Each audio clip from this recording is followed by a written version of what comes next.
നിങ്ങളുടെ ഇഷ്ട പരമ്പരകൾ എക്സ്ക്ലൂസീവായി സൺ നെക്സ്റ്റ് ആപ്പിലൂടെ തികച്ചും ഫ്രീ ആയി. ഇപ്പോഴേ ആപ്പ് ഡൗൺലോഡ് ചെയ്യൂ. ഈ കഥ ഇങ്ങനെ നീട്ടിക്കൊണ്ടുപോകാൻ എനിക്ക് സൗകര്യമില്ല. ഇന്ന് എനിക്ക് രണ്ടിലൊന്നും അറിയണം. എനിക്ക് സംസാരിക്കാനുള്ളത് ഇവനോടാ. സുനീഷേ, നീ പറ നിന്റെ തീരുമാനം. നിനക്ക് ഇവളെ വേണോ അതോ നിന്നെ ചതിച്ചിട്ട് പോയ നിന്റെ ആദ്യ ഭാര്യയെ വേണോ? ഞാൻ ആരെയും ചതിച്ചിട്ടൊന്നുമില്ല. കുറച്ചു കാലം ഞാൻ എന്റെ വീട്ടിൽ പോയി നിന്നേ ഉള്ളൂ.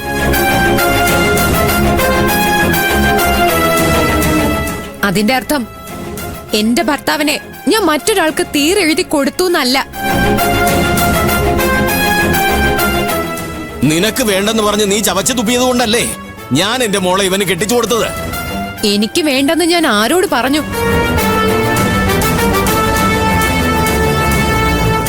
നിങ്ങളോട് പറഞ്ഞോ?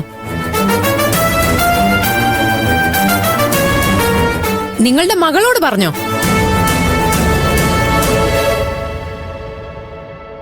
ഈ കൂട്ടത്തിൽ ആരോടെങ്കിലും ഞാൻ അങ്ങനെ പറഞ്ഞു എന്ന് തെളിയിക്കാൻ നിങ്ങൾക്ക് പറ്റുമോ? പറഞ്ഞാലും പറഞ്ഞില്ലെങ്കിലും നീ കാട്ടിക്കൂട്ടിയതിന്റെ അർത്ഥം അതൊക്കെ തന്നെയായിരുന്നല്ലോ. അതൊരു ഒഴുക്കം മട്ടിലുള്ള മറുപടിയായി പോയല്ലോ അമ്മേ.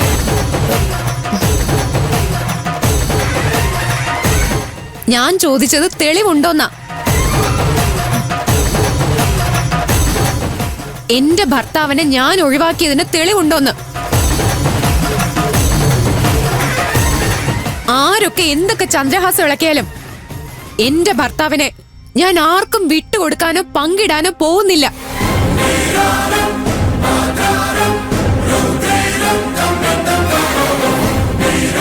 കേട്ടല്ലോ, ഇപ്പൊ നിനക്ക് സമാധാനമായല്ലോ. ഇനിയെങ്കിലും എന്റെ കൂടെ പോന്നൂടെ? ഞാൻ എങ്ങോട്ടും ഇല്ലെന്ന് പറഞ്ഞില്ലേ? സുനീഷട്ടൻ കെട്ടിയ താലി എന്റെ കഴുത്തിൽ കിടക്കുവോളം, എന്റെ ഹൃദയത്തിൽ ഈ ജീവൻ പിടയ്ക്കുവോളം എന്റെ ഭർത്താവിനെ വിട്ട് ഞാൻ എങ്ങോട്ടുമില്ല. ഇത് നിന്റെ ഭർത്താവല്ല, അവളുടെ ഭർത്താവാണെന്ന് അവള് പറഞ്ഞത് നീ കേട്ടില്ലേ? അങ്ങനെ അവള് പറയുന്ന കേട്ട് ജീവിക്കാനല്ലല്ലോ ഞാൻ സുനീഷേട്ടനെ വിവാഹം കഴിച്ചത്. ഈ ജീവിതകാലം മുഴുവൻ സുനീഷേട്ടന്റെ കൂടെ ജീവിക്കാൻ വേണ്ടിയാ. കമലാക്ഷി, നീ ഇതൊക്കെ കാണുന്നില്ലേ? ഞാൻ എന്താ വേണ്ടേ? ഒരച്ഛനെന്ന നിലയില് ഒരിക്കൽ കൂടി തോൽക്കാൻ എനിക്ക് വയ്യ. നീ എന്നെ തോൽപ്പിച്ച് കളയല്ലേ.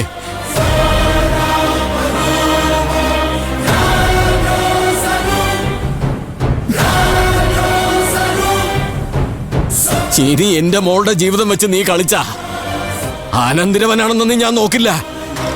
നിന്നെ കുത്തി കുടൽമാല പുറത്തിട്ട് അന്തസ്സോടെ ആത്മാഭിമാനത്തോടെ ഇനിയുള്ള കാലം ഞാൻ ജയിലിൽ പോയി കിടക്കും. നീ എന്നെ കൊണ്ടത് ചെയ്യിപ്പിക്കരുത്.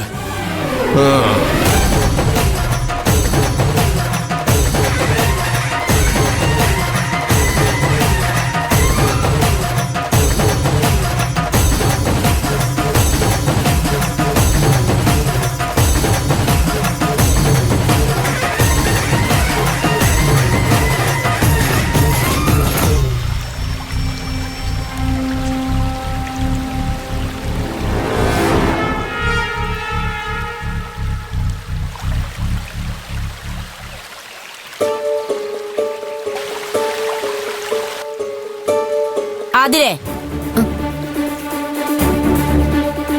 ഞാൻ കുറച്ചു കഴിഞ്ഞ് അങ്ങോട്ട് വിളിച്ചോളാം. ഞാൻ നിന്നെ തല്ലിയിറക്കി വിടാത്തത് എനിക്കതിനുള്ള മനക്കരുത്തില്ലാഞ്ഞിട്ടല്ല. അറിയാതെ നിന്നെ ഞാൻ ഒരുപാട് കാലം സ്നേഹിച്ചു പോയതുകൊണ്ടാ. പക്ഷേ ഇതൊരു ഔദാര്യമായി നീ വിചാരിക്കരുത്. ദയവ് ചെയ്ത് നീ ഇവിടുന്ന് പോണം. എന്റെ മോന്റെ ജീവിതം ഇനിയെങ്കിലും അവന് വിട്ടുകൊടുക്കണം. വിട്ടുകൊടുക്കാൻ ഞാൻ അതിനെ പിടിച്ചു വെച്ചിട്ടൊന്നും ഇല്ല. പക്ഷെ സുനീഷേട്ട ഇല്ലാതെ എനിക്കൊരു ജീവിതമില്ല. നിങ്ങൾ ഇറക്കി വിട്ടാലും ഞാൻ പോവില്ല. എടി, ഇങ്ങനെയൊക്കെ നിന്റെ മനസ്സിലുണ്ടായിരുന്നെങ്കിൽ പിന്നെ എന്തിനാടി നീ കളിച്ച നാടകങ്ങളൊക്കെ? ശ്രീലതയുടെയും അവളുടെ അച്ഛന്റെ മുമ്പിൽ വെച്ച് നിന്നെ അപമാനിക്കേണ്ടെന്ന് കരുതിയാ ഞാൻ ചിലതൊന്നും തുറന്നു പറയാഞ്ഞത്. നീ അവനെ വേണ്ടെന്ന് ഇതുവരെ പറഞ്ഞിട്ടില്ലെന്നല്ലേ നീ അവരോട് പറഞ്ഞത്? അത് പച്ച കള്ളമല്ലേടി. നീ എന്റെയും എന്റെ മകന്റെയും മുഖത്ത് നോക്കി എത്ര വട്ടം പറഞ്ഞിട്ടുണ്ട് ഞങ്ങള് നിന്റെ ശാപമാന്ന്, നിനക്ക് ഞങ്ങളെ വേണ്ടെന്ന്. കള്ളക്കഥ പറഞ്ഞുണ്ടാക്കിയല്ലേടി നീ ഞങ്ങളെ ചെട്ടിയാര് വീട്ടിൽ നിന്ന് ഇറക്കി വിട്ടത്. നിനക്ക് അവനോട് ഇത്രയെങ്കിലും ഇഷ്ടം ഉണ്ടായിരുന്നെങ്കിൽ നീ ഇങ്ങനെ ചെയ്യുമായിരുന്നോ? പിന്നെ നിന്റെ ഈ മനമാറ്റം ഞാൻ എങ്ങനെ വിശ്വസിക്കും? എന്റെ മനസ്സ് മാറിയെന്ന് നിങ്ങളോട് ആരാ പറഞ്ഞേ? എന്റെ മനസ്സിന് അന്നും ഇന്നും ഒരേ താളവാ. മനസ്സുകൊണ്ട് ഈ നിമിഷം വരെ ഞാൻ ആരെയും തള്ളി പറഞ്ഞിട്ടില്ല, പ്രത്യേകിച്ചും സുനീഷേട്ടനെ. ആകാശം ഇടിഞ്ഞു വീണാലും കടല് കരയെ വിഴുങ്ങിക്കളഞ്ഞാലും ആതിര സുനീഷിനെ കൈവിടില്ല. നിങ്ങൾ ഇനി എന്നെ കൊന്നാലും ഞാൻ ഈ വീട് വിട്ടു പോവില്ല.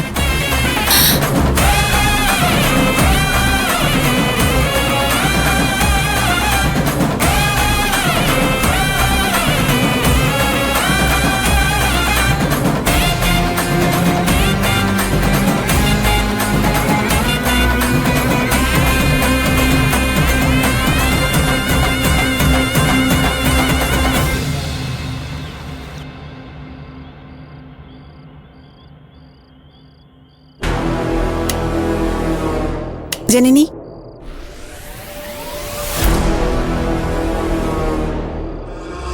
ജനനി, എനിക്ക് നിന്നോട് കുറച്ച് കാര്യങ്ങൾ സംസാരിക്കാനുണ്ട്. എന്താ ചേച്ചി?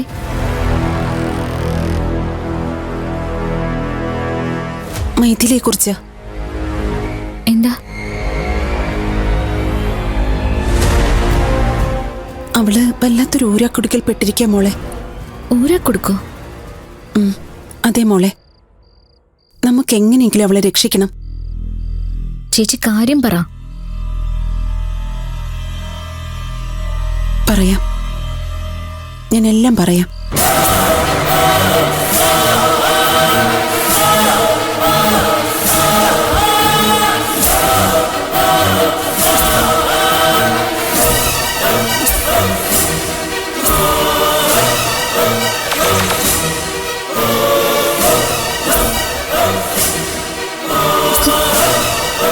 ചേച്ചി എന്തൊക്കെയാ പറയുന്നേ?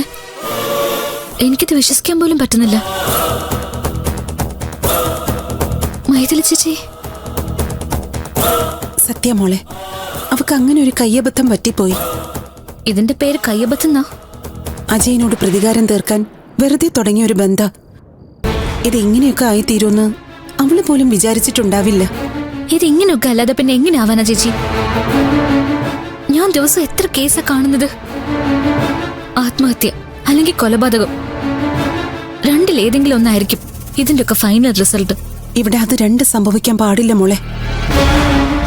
അവളുടെ ശരിതെറ്റുകളൊന്നും ഇപ്പൊ നമ്മൾ ചെയ്യാൻ നിൽക്കണ്ട. അവളുടെ ജീവിതം ഇപ്പൊ നമുക്ക് വലുത്, അവളെ ഇപ്പൊ നമുക്ക് വലുത്. എടുത്ത ചടിയൊന്നും നമുക്ക് ചെയ്യാൻ പറ്റില്ല ചേച്ചി. തേക്കളിയായത്. ആദ്യം അവൻ ആരാണെന്ന് അറിയണം. അവന്റെ ആഴങ്ങളും ബന്ധങ്ങളും അറിയണം. മൈഥിലി ചേച്ചിയായിട്ട് ബന്ധപ്പെട്ട് എന്തൊക്കെ തെളിവുകൾ അവന്റെ കയ്യിലുണ്ടെന്നും അറിയണം. എന്നിട്ട് വേണം ഇരു ചെവി അറിയാതെ ഇത് അവസാനിപ്പിക്കാൻ. അതത്ര ചെറിയ കാര്യമല്ല. അതിലെല്ലാം പ്രധാനം ചേച്ചിയുടെ സഹകരണോ? അത് ബുദ്ധിമുട്ടാ ജനനി. അവളെ ഒഴിവാക്കി നിർത്തിക്കൊണ്ട് വേണം നമ്മൾ ഇതിന് പരിഹാരം ഉണ്ടാക്കാൻ. അവൾ ആകെ ഭയന്നിരിക്കുക. അതെന്താ? അരുതാത്ത എന്തെങ്കിലും ഫോട്ടോസോ വീഡിയോസോ അവന്റെ കയ്യിലുണ്ടോ?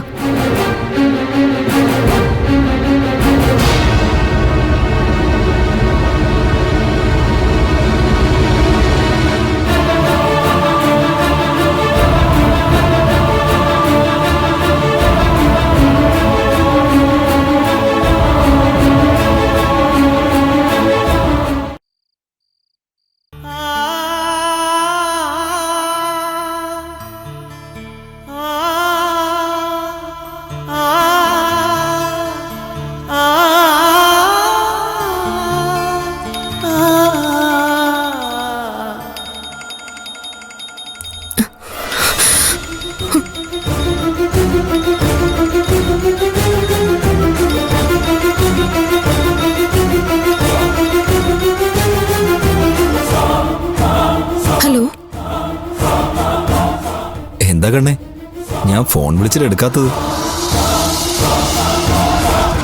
ഇത്ര പെട്ടെന്ന് നീ എന്നെ മറന്നുപോയോ? ശ്രീകാന്ത്, ദയവ് ചെയ്ത് നിങ്ങൾ എന്നെ ശല്യം ചെയ്യരുത്. ജീവിക്കാൻ അനുവദിക്കണം. നീ ജീവിച്ചോ, ഞാൻ പറഞ്ഞോ വേണ്ടെന്ന്?